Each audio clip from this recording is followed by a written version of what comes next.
Hello मित्रांनो, good morning. सर्वांचं स्वागत आहे माझ्या व्हिडिओमध्ये. बघा, सकाळ झालेली आहे आणि पुन्हा मी आपल्या वॉर्मअपवर आलेलो आहे. बघू शकता आजचा जो व्हिडिओ आहे, हा आजचा व्हिडिओ खास करून त्या लोकांसाठी आहे जे लोक जॉब करतात. जॉब करताना आपण काही गोष्टी लक्षात ठेवल्या पाहिजेत.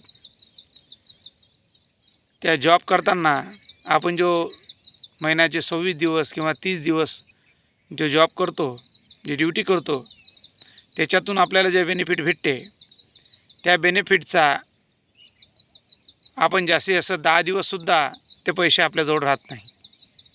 याचा अर्थ काय? बरेचसे लोक आहेत की ज्यांच्याकडं पेमेंट झाल्यानंतर 10 दिवससुद्धा शिल्लक पैसे राहत नाही. याचं सगळ्यात मोठं कारण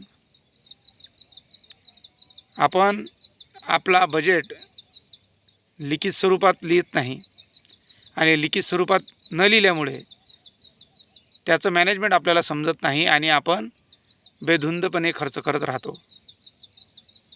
तर माझी एक छोटीशी ट्रिक तुम्हाला या व्हिडिओतून मी देणार आहे. आपला सर्व बजेट लिहून काढा आणि जसा पेमेंट होत असेल त्या पेमेंटचा काही भाग आपल्या इमर्जन्सी फंडसाठी टाका, काही भाग आपल्या SIP किंवा इन्व्हेस्टमेंटमध्ये इन्व्हेस्ट करा येणाऱ्या भविष्यासाठी, आणि काही भाग आपल्या स्वतःच्या खर्चावर करण्यासाठी काढून ठेवा, जेणेकरून तुम्हाला तो बजेट समजेल आणि त्या बजेटानुसार तुम्हाला काम करता येईल. कारण की जे मॅनेजमेंट घेऊन चालणारे लोक असतात, मॅनेज करणारे लोक असतात, ते पेमेंट झाल्यावर पहिले इन्व्हेस्टमेंट करतात, नंतर खर्च करतात.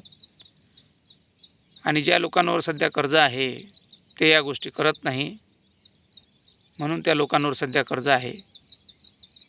सांगायचं तात्पर्य असंच की पेमेंट झाला की त्याचा बजेट काढा. बजेट काढल्यानंतर कुठं खर्च करायचा, कुठं जास्त खर्च होतो तो नियंत्रणात करा. त्यामुळे तुमचा घराचा बजेट चालेल आणि कुठल्याही कर्ज घ्यायची तुम्हाला आवश्यकता पडणार नाही. म्हणून एवढं बोलतो आणि थांबतो. भेटूया पुढच्या व्हिडिओमध्ये. धन्यवाद.